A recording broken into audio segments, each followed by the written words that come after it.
So hello everyone, आज के इस वीडियो में हम लोग डिस्कस करने वाले हैं एक बहुत ही ज़्यादा important novel that is Midnight's Children written by Salman Rushdie.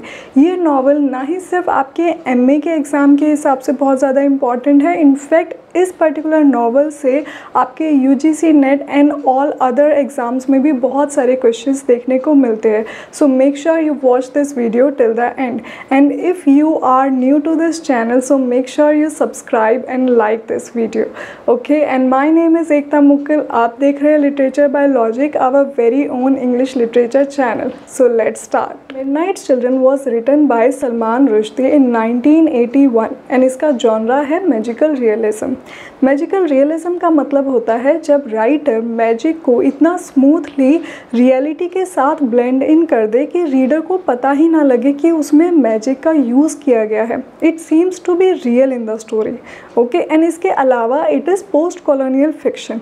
Post colonial मतलब होता है जब हमारे जो ब्रिटिशर्स थे ये हमारा देश छोड़ के चले गए, मतलब कॉलोनी ख़त्म हो गई, तो उसके बाद क्या क्या इफ़ेक्ट्स हुए, ठीक है, इसी को हम पोस्ट कॉलोनियल फिक्शन बोलते हैं कि राइटर ने अपने हिसाब से एज्यूम करके चीज़ें उस पर डिपिक्ट करी है कि ये चेंजेस आए हुए होंगे। एंड काफ़ी सारे इवेंट्स इसमें एक्चुअल हिस्टोरिकल इवेंट्स भी लिए गए हैं इंडिया, पाकिस्तान एंड बांग्लादेश की हिस्ट्री से। ओके, एंड इसके नरेशन की बात करें तो it is a first person narration, जिसमें जो हमारा मेन कैरेक्टर है सलीम सिनाई, वो अपनी पूरी स्टोरी सुनाता है। इसके अलावा जो इसकी सेटिंग रखी गई है, it is mainly from the major cities of India and Pakistan such as Kashmir, Bombay, new Delhi, Karachi and some parts of Bangladesh as well. So अब आप लोग सोच रहे होंगे कि इसका जो टाइटल है Midnights children, what does it depict.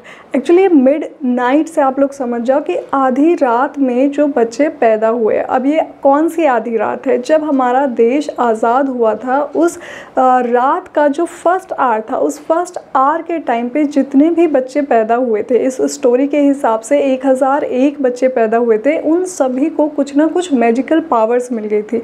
उसमें से एक बच्चा होता है सलीम सिनाई, जिसके बारे में ये पूरी की पूरी स्टोरी है।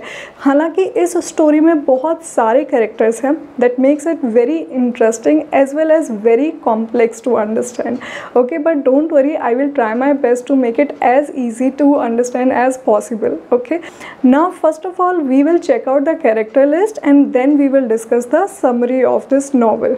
सो our first most important character is Salim Sinai. यही हमारे स्टोरी के नरेटर भी है and he is one of the Midnights children, जिनका जन्म आज़ादी के जो रात थी उसके विद इन 1 आवर में हुआ था। So he also got some magical power like telepathy. Okay, जो मतलब अपने दिमाग से किसी से भी बात कर सकते हैं, लेकिन ये हर किसी से बात नहीं कर सकते, ये सिर्फ उन बच्चों से ही बात कर सकते हैं जितने भी सारे मिडनाइट्स चिल्ड्रन हैं। ओके, एंड इनका जो लाइफ की जर्नी है वो काफ़ी हद तक वैसे दिखाई गई है कि इंडिया की कैसे जर्नी चल रही है after the independence.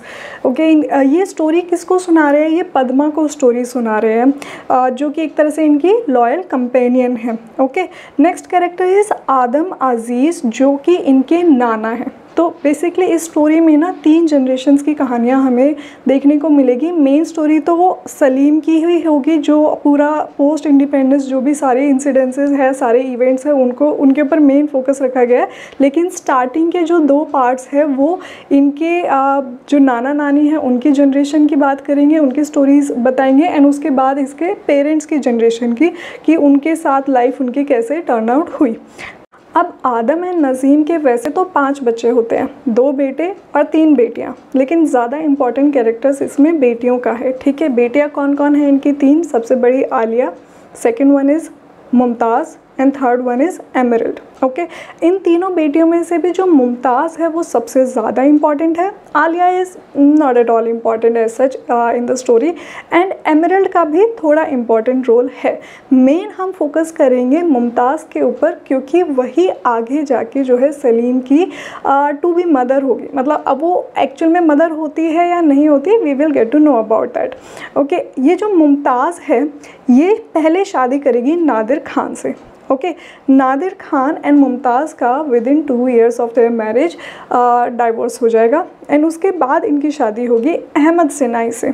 Okay, Ahmad Sinai जो है एक सक्सेसफुल बिजनेसमैन है जो कि बॉम्बे से है, फ़िलहाल कश्मीर में रह रहा है। जब अहमद एंड मुमताज़ की शादी हो जाएगी तो ये लोग बॉम्बे शिफ्ट हो जाएंगे। वहाँ पे जाने के बाद अहमद का जो है बहुत ही ज़्यादा घाटा हो जाता है एंड ये शराब के नशे में डूब जाते हैं। Okay, and next character is Mary. Mary का बहुत ज़्यादा इम्पॉर्टेंट रोल है। ये एक नर्स होती है। तो जब ये मिडनाइट का टाइम आता है, बच्चों का जन्म होने वाला होता है, तो ये 2 बच्चों को स्वैप कर देती है। मतलब कि एक अमीर पेरेंट एंड एक गरीब पेरेंट, इन दोनों को ही बच्चा होने वाला होता है at the exact same moment, and ये इन दोनों बच्चों को बदल देती है। तो इनकी डेस्टिनीज चेंज हो जाती है पूरी तरीके से। अब वो 2 बच्चे कौन कौन होंगे, we will get to know about that. Okay, next character is William Methwold. Okay, ये इंसान वो होगा जिससे अहमद सिनाई घर खरीदेगा बॉम्बे जाने के बाद। Okay, and next character is Vanita and Wee Willie Winkie. ये दोनों हस्बैंड वाइफ है, बहुत ही ज़्यादा गरीब होते हैं, ऐसे गाना बजाना करके अपना रह गुजर करते हैं। इन लोगों का सलीम से क्या लेना देना है, we will also get to know that. Okay, next is Shiva. अब सलीम और शिवा ही वो 2 बच्चे होते हैं जिनको एक्चुअल में अदला बदली कर दिया जाता है। तो जो शिवा होता है वो एक गरीब परिवार में पहुंच जाता है, सलीम जो है वो अहमद एंड मुमताज़ का बेटा बन जाता है। अच्छा, वन मोर थिंग, जो मुमताज़ है उसका बाद में नाम चेंज कर दिया जाता है Amina. So now I will pronounce her Amina. Okay, understand that she is the second daughter of Aadam and Naseem. Okay, next character is Emerald. So I have already told you Emerald is the 3rd daughter of Adam and Nazim. Okay, and her husband is General Zulfikar. And General Zulfikar जो है ये बहुत ही powerful army man है पाकिस्तान में। Okay, next character is Jamila. Jamila जो है सलीम की छोटी बहन होगी and she is the real daughter of Amina and Ahmed Sinai. Okay, so next character is Parvati. तो Parvati is another midnight children जिसके अंदर पावर्स आ जाती है, जो रियल में मैजिक कर सकती है। जो हमारे मैजिशियंस होते हैं ना, हम उनका जो मैजिक देखते हैं वो एक्चुअल में रियल नहीं होता, बट पार्वती के अंदर वो मैजिक करने की पावर होती है कि अगर जैसे वो कहीं से कबूतर लाना चाहती है तो वो वाकई में कबूतर ला सकती है, वो किसी को गायब करना चाहती है तो वो वाकई में गायब कर सकती है। जो बच्चा मिडनाइट आवर के जितना क्लोज पैदा हुआ है उसकी पावर्स उतनी ज़्यादा स्ट्रांग होती है। तो पार्वती जो है विदिन 7 सेकेंड्स पैदा होती है। जैसे ही मिडनाइट आवर हो जाता है तो उसके अंदर सबसे one of the most strongest powerful magician वो होती है उस टाइम पे। And later on Parvati and Salim जो है शादी करेंगे, इन ये दोनों एक दूसरे से प्यार भी करेंगे। Next character is picture Singh. Picture Singh भी एक मैजिशियन होते हैं, स्नेक चार्मर होते हैं जो पार्वती के साथ रहते हैं। एक्चुअल में इन लोगों की पूरी मंडली होती है जो सारे के सारे जादूगर होते हैं, ठीक है। तो बाद में जाके ये सलीम के फादर फिगर की तरह सलीम के साथ रहेंगे। नेक्स्ट इज़ आदम सिनाई। अच्छा, आदम सिनाई जो है ये पार्वती एंड सलीम का बेटा होगा जो कि एक्चुअल में गूंगा होगा। ओके, एंड अब ये वाकई में सलीम का ही बेटा निकलता है या नहीं, हमें वो भी आगे जाके स्टोरी में पता चलेगा। The last character is the widow. अब यहाँ पे विडो किसको बोला गया है, इंदिरा गांधी को। Okay, yes of course Indira Gandhi का भी इस स्टोरी में इम्पॉर्टेंट रोल है क्योंकि काफ़ी सारे हिस्टोरिकल इवेंट्स इसमें दिखाए गए हैं, जैसे 1971 की वॉर एंड इमरजेंसी का टाइम भी दिखाया गया है। तो इंदिरा गांधी का उसमें पूरा जो रियलिटी में जो रोल था वो स्टोरी के अंदर भी रखा गया है। एंड इनका इन मिडनाइट चिल्ड्रन से क्या कनेक्शन होगा वो भी फिक्शनली डाला गया है। Okay, I hope you have understood all the characters. Now we will understand the summary. अब स्टोरी स्टार्ट होती है 1977 में, जब हमारा जो मेन कैरेक्टर है सलीम सिनाई वो 30 साल का हो चुका है एंड उसको लगता है कि वो अपना 31st बर्थडे मनाने से पहले ही शायद मर जाएगा क्योंकि वो इतना ज़्यादा बीमार हो चुका है। तो वो चाहता है कि अपनी स्टोरी वो किसी ना किसी को बता के जाए। तो वो अपनी स्टोरी सुना रहा होता है पद्मा को कि अब से 50 साल पहले मेरे मेरे जो नाना थे आदम अजीज़, वो कश्मीर में एक डॉक्टर थे। वैसे तो वो जर्मनी से अपनी मेडिकल की पढ़ाई करके आए थे, तो काफ़ी ज़्यादा रैशनल थिंकिंग के थे। बट उन्हें प्यार हो जाता है नज़ीम से, जो उस टाइम पे कश्मीर के लैंडलॉर्ड की बेटी हुआ करती थी। तो इनकी मुलाकात कैसे होती है, जो नज़ीम होती है उनकी तबीयत काफ़ी ज़्यादा ख़राब हो जाती है। तो नज़ीम के जो पिताजी होते हैं वो डॉक्टर को बुलाते हैं कि देखो भाई, हम मुस्लिम कम्युनिटी के हैं, तो हम अपनी बेटी को जो है इस तरीके से किसी मेल डॉक्टर को पूरा का पूरा नहीं दिखाने देंगे। जहाँ पे भी जिस भी बॉडी पार्ट में उसको कोई प्रॉब्लम है, सिर्फ़ और सिर्फ आप उस बॉडी पार्ट को देख सकते हो एंड सिर्फ वही आप उसको ट्रीट करोगे, अदरवाइज़ आप उसका और कोई भी बॉडी पार्ट नहीं देख सकते। तो वो डॉक्टर को थोड़ा अजीब तो लगता है, लेकिन वो कहता है ठीक है भाई, if this is your wish. तो इसी तरीके से वो उसे ट्रीट करता है। काफ़ी ज़्यादा मुलाकातें होती है एंड फिर एक वक्त आता है जब नज़ीम के सर में दर्द हो रहा होता है। तो उस टाइम पे फाइनली वो नज़ीम का चेहरा देखता है, वो दोनों एक दूसरे को देख पाते हैं and they fall in love at the first sight. तो इस तरीके से इनकी लव स्टोरी चलती है। अब कुछ टाइम बाद ही आदम और नज़ीम का निकाह भी करवा दिया जाता है और इनके 5 बच्चे होते हैं, 2 बेटे और 3 बेटियां। बेटों का कैरेक्टर इतना ज़्यादा इम्पॉर्टेंट नहीं है। बेटियां हैं इनकी 3। सबसे बड़ी आलिया, जो पढ़ाई में बहुत अच्छी है, बहुत इंटेलिजेंट है, but looks wise she is not very good looking, she is not very attractive, okay, and she is not very important character in this novel as well. Second character is Mumtaz, who is kind of average looking, okay, and the most beautiful is Emerald, okay, Emerald सबसे ज़्यादा सुंदर होती है and सबसे छोटी बेटी होती है इनकी। अब हमें नावल में बताया जाता है कि जो ये आदम अजीज़ है, ये क्योंकि बहुत ही डिफरेंट आइडियोलॉजी का है, तो इसके काफ़ी ज़्यादा कनेक्शंस कम्युनिस्ट पार्टी के लीडर से भी होते हैं। तो जो पुलिस होती है वो कम्युनिस्ट पार्टी के लीडर को तो असैसिनेट कर देती है, बट उनका एक सेक्रेटरी होता है नादिर खान, वो इनके घर में जाके जो है छुप जाता है, ओके। एंड जो नज़ीम है आदम की वाइफ, वो बहुत ज़्यादा लड़ाई करती है कि तुमने इसे क्यों श्रेय दी है, अब पुलिस वाले जो है हम पे भी कुछ ना कुछ एक्शन कर सकते। तो आदम बोलता है कि कोई बात नहीं, मेरी निगरानी में है। तो वो अपने ऐसे घर के बंकर होता है उसमें जाके उसे छुपा देता है नादिर खान को। तो इसको ढूंढते ढूंढते कौन आता है, जो आर्मी पर्सन होता है जुल्फ़िकार, ठीक है। तो वो इनके घर पहुंचता है, क्योंकि सबको पता होता है कि आदम का एक कम्युनिस्ट पार्टी के लीडर से काफ़ी अच्छा कनेक्शन था, तो हो सकता है नादिर खान यहाँ पे आके छुपा हो। तो जो ये जुल्फ़िकार होता है, जब ये आदम के घर पहली बार जाता है, तो ये सबसे छोटी बेटी एमरल्ड को उस टाइम पे देखता है एंड इस जुल्फ़िकार एंड एमरल्ड का एक दूसरे से प्यार हो जाता है। तो ये फाइनली बाद में शादी कर लेंगे, ओके। अब बचा जो हमारा ये नादिर खान है, जो बंकर में छुपा हुआ है, इसको खाना देने आती है इसकी 2nd नंबर की बेटी मुमताज़। मुमताज़ जो है धीरे धीरे नादिर को पसंद करने लग जाती है एंड ये छुपके वहाँ पे शादी भी कर लेते हैं। तो जब आदम को ये बात पता चलती है कि अच्छा इन्होंने ऐसे शादी कर ली है, लेकिन शादी के 2 साल तक भी इन लोगों के बीच में किसी भी तरह का रिलेशन नहीं बना है, तो आदम इस चीज़ को देख के बहुत गुस्सा हो जाता है। एंड दूसरी तरफ जो एमरल्ड होती है, वो जुल्फ़िकार को खबर पहुँचा देती है कि नादिर यहाँ छुपा हुआ है। अब जुल्फ़िकार के घर पहुँचने से पहले ही नादिर खान एक लेटर में तलाक तलाक तलाक लिख के चला जाता है और वो मुमताज़ को ऐसे ही छोड़ जाता है। अब उसी टाइम पे इनके घर पे एक और आदमी रह रहा होता है, जिसका नाम होता है अहमद सिनाई, जिसको वैसे तो जो सबसे बड़ी बेटी है आलिया वो पसंद करती होती है, लेकिन वो देखता है कि मुमताज़ अब इस टाइम पे बिल्कुल अकेली हो चुकी है, उसका जो हस्बैंड है उसे छोड़ के चला गया है, तलाक दे दिया है, तो वो मुमताज़ से शादी करने के लिए तैयार हो जाता है। अब ये जो अहमद सिनाई है, ये कोई ऐसा वैसा आदमी नहीं है, काफ़ी ज़्यादा सक्सेसफुल बिजनेसमैन है जो कि बॉम्बे से बिलोंग करता है। तो शादी के जस्ट बाद ये और इसकी वाइफ मुमताज़ बॉम्बे शिफ्ट हो जाते हैं। वहाँ पे जाके ये मुमताज़ का नाम चेंज करके रख देता है अमीना। तो अब हम स्टोरी में आगे मुमताज़ को अमीना ही बुलाएंगे, ओके। एंड इन दोनों को अब एक घर की तलाश होती है, तो ये लोग मिलते हैं विलियम मेथवॉल्ड से।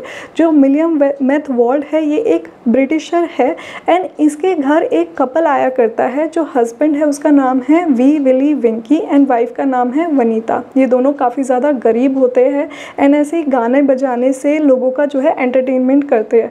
तो जो ये वनीता होती है उसका इललेजिटिमेट रिलेशन होता है विलियम मेथवॉल्ड से, जिसकी खबर किसी को भी नहीं होती एज सच, जो हस्बैंड है उसको भी नहीं होती। लेकिन जब ये जो कपल होता है हमारा अहमद सिनाई एंड उसकी वाइफ अमीना, ये लोग ऑब्ज़र्व करते हैं तो कहीं ना कहीं ये थोड़ा थोड़ा समझ जाते हैं कि इन दोनों का कुछ ना कुछ रिलेशन है।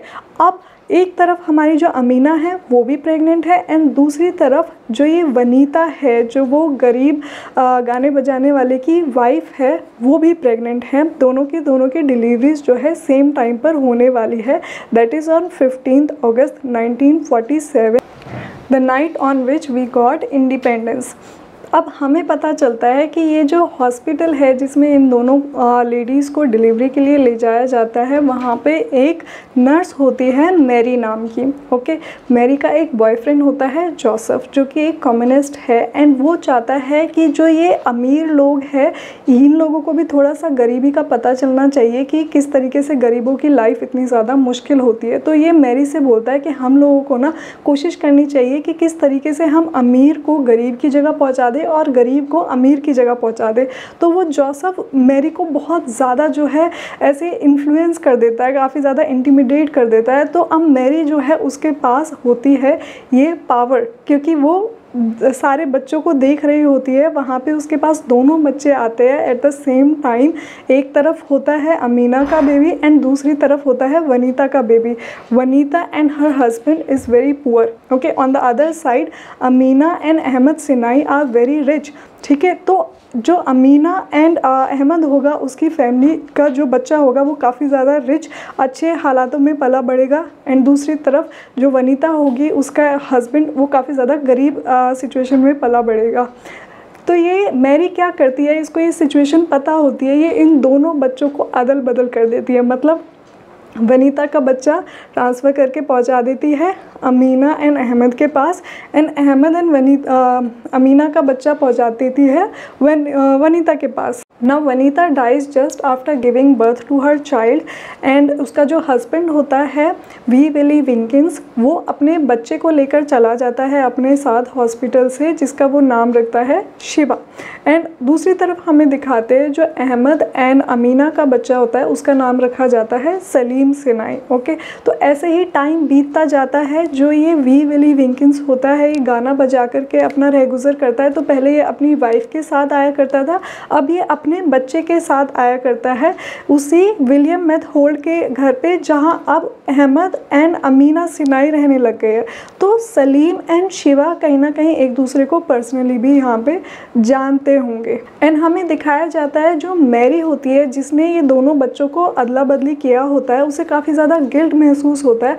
तो वो अमीना एंड अहमद के घर पे एज एन आया आके रहने लग जाती है कि मैं इस बच्चे की जो है केयर टेकर बन जाऊंगी। अब ऐसे देखते ही देखते 10 साल बीत जाते हैं और जो हमारा सलीम है उसे अपनी टेलीपैथिक पावर का रियलाइजेशन होता है कि वो उन सभी बच्चों से बात कर सकता है जो इंडिपेंडेंस के विद इन 1 आवर पैदा हुए थे, जो थे तो उस टाइम पर 1001, लेकिन इन 10 सालों में वो उनमें से काफ़ी सारे बच्चे अब रहे नहीं थे, तो अब वो 581 बच्चे ही रह गए थे। इन सभी बच्चों के अंदर काफ़ी अलग अलग पावर्स होती है एंड इनमें से एक बच्चा होता है शिवा। शिवा को ये पर्सनली भी जानता है एंड क्योंकि शिवा अब बहुत ही ज़्यादा गरीबी की सिचुएशन में है तो वो सलीम को बिल्कुल पसंद नहीं करता, उसे एज अ राइवल देखता है। और जो शिवा है उसके अंदर किस चीज़ की पावर्स है कि वो किसी से भी बहुत अच्छी फाइट कर सकता है, जिसकी वजह से आगे चल के शिवा जो है आर्मी ज्वाइन करेगा एंड उसे काफ़ी अच्छी रैंक भी मिल जाएगी due to his fighting skills.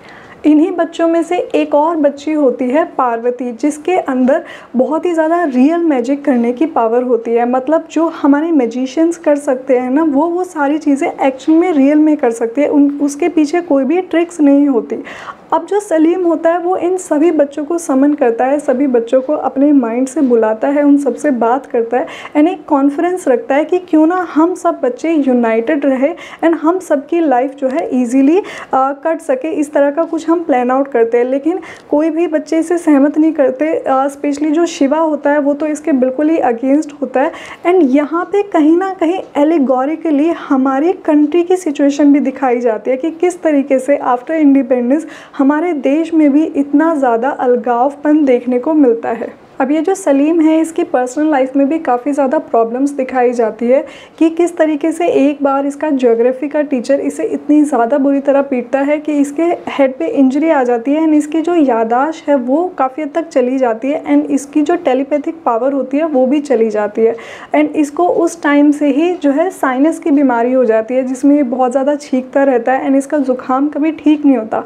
But इसको जो है बहुत ही ज़्यादा अच्छी सूंघने की पावर आ जाती है, ये किसी भी चीज़ का स्मेल बहुत अच्छे से कर सकता है। दूसरी तरफ हमें दिखाया जाता है कि इसका जो फादर है वो काफ़ी ज़्यादा अल्कोहल में डूबता जा रहा है क्योंकि इनकी फाइनेंशियल कंडीशन काफ़ी ज़्यादा बुरी हो जाती है। तो ये जो पूरा सिनाई परिवार है ये सारे के सारे पाकिस्तान चले जाते हैं, जो इनकी बहन थी एमरल्ड उनके पास। ओके, अब यहाँ पे दिखाया जाता है जो सलीम की छोटी बहन है वो बहुत अच्छा गाना गाने लग जाती है। तो जब वो इतना अच्छा गाना गाती है तो पाकिस्तान के ज़्यादातर लोग उसके फ़ैन हो जाते हैं। उसकी वजह से उनकी जो फाइनेंशियल इनकम होती है एक बार दोबारा से थोड़ी थोड़ी स्टेबल होने लग जाती है। अब एक बार फिर से सलीम को बहुत बड़ी प्रॉब्लम फेस करनी पड़ती है जब 1965 में इंडिया और पाकिस्तान की वॉर छिड़ती है।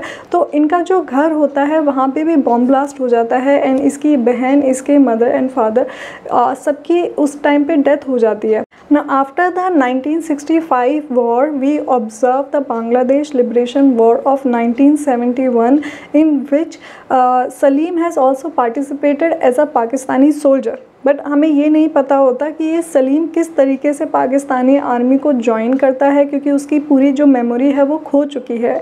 Now we get to know कि पाकिस्तान जो है हार जाता है इस वॉर में एंड जो पाकिस्तानी सोल्जर्स है वो काफ़ी ज़्यादा एट्रोसिटीज़ फेस करते हैं। अब ये जो बांग्लादेश है क्योंकि ये एक तरह से नया देश बना है, आज़ाद हुआ है, तो यहाँ पे जश्न का माहौल होता है एंड काफ़ी सारे मैजिशियंस को बुलाया जाता है सेलिब्रेट करने के लिए। इन मैजिशियंस में एक पार्वती भी होती है जो अपने पूरे ग्रुप के साथ आई होती है, उसका एक हेड भी होता है ग्रुप का जिनका नाम होता है पिक्चर सिंह। अब पार्वती जो है सलीम को पहचान लेती है, सलीम पार्वती को नहीं पहचान पाता क्योंकि उसकी मेमोरी चली जाती है। तो पार्वती एक तरीके से सलीम को सारी चीज़ें याद दिलाती है कि किस तरीके से तुम्हारे पास पावर्स थी एंड ऑल। तो पार्वती सलीम को लेके इंडिया चली जाती है, न्यू दिल्ली, एंड जो सलीम है एंड पार्वती एक दूसरे को पसंद करने लग जाते हैं। बट सलीम पार्वती को एज अ वाइफ एक्सेप्ट नहीं करता क्योंकि उसे डर लगता है कि किस तरीके से पास्ट में उसके साथ इतनी सारी नेगेटिव चीज़ें हुई है।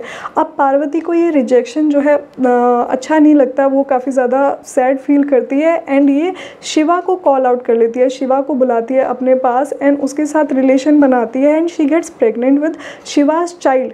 एंड आफ्टर दिस सिचुएशन जो सलीम होता है वो इवेंचुअली पार्वती को एज अ वाइफ एक्सेप्ट कर लेता है एंड पार्वती जो है अपने बच्चे को जन्म देने के थोड़े टाइम बाद ही गुजर जाती है। अब यहाँ पे जो पिक्चर सिंह है वो पार्वती के बच्चे को बहुत ही अच्छे से पालता है। यहाँ पे अब टाइम आ गया है 1975 का, जब इमरजेंसी का टाइम चल गया है एंड जो इंदिरा गांधी है उसे भी इन सब बच्चों के बारे में पता चलता है शिवा से ही कि भाई इस तरीके से जो मिडनाइट चिल्ड्रन है उनके पास इस तरह की पावर्स है जो कि इंदिरा गांधी के लिए भी खतरा हो सकता है। तो वो ऑर्डर देती है कि इन सभी बच्चों को जो है स्टेरिलाइज कर दिया जाए ताकि ये और किसी को जन्म ना दे सके एंड इस तरह की मैजिकल पावर्स किसी और को ना मिल सके। जैसे ही इन सभी बच्चों को स्टेरिलाइज करा जाता है इनकी मैजिकल पावर्स भी चली जाती है, उसमें से एक सलीम भी होता है एंड शिवा जो होता है उसकी एक ट्रक एक्सीडेंट में डेथ हो जाती है। तो अब सलीम जो है फाइनली अपनी मौत का इंतज़ार करता है। जब वो 31st उसका बर्थडे आने वाला होता है उससे पहले उसे पता होता है that he will definitely die because he is so deceased.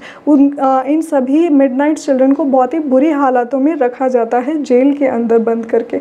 ठीक है, तो ये सारी स्टोरी जो है पद्मा को बताता है, बट उसको थोड़ी सी होप किससे मिलती है, जो उसका पार्वती का बच्चा होता है आदम सिनाई, ठीक है, उसका नाम ये लोग आदम सिनाई रखते हैं, जो वैसे तो गूंगा होता है, लेकिन सलीम को लगता है कि कहीं ना कहीं ये जो है बड़ा होके थोड़ा इसकी लाइफ अच्छी होगी एटलीस्ट मुझसे तो। एंड इसी होप के साथ ये स्टोरी जो है ख़त्म हो जाती है।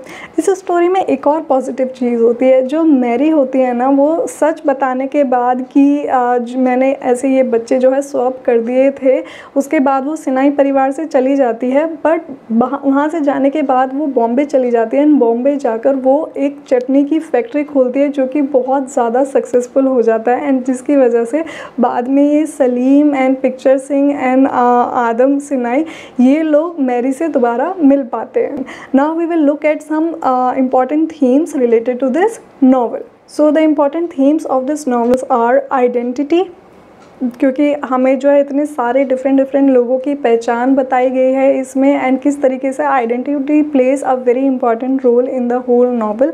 Next is nationhood, India Pakistan, उनके बीच में बंटवारा हुआ, उनकी पहचानें बदली, उनकी धर्म की वजह से, उनकी कास्ट की वजह से, उनका क्लास की वजह से। ओके, जो शिवा होता है एंड सलीम होता है, उनकी क्लास क्योंकि डिफरेंट होती है तो उनकी पूरी डेस्टिनी ही बदल जाती है।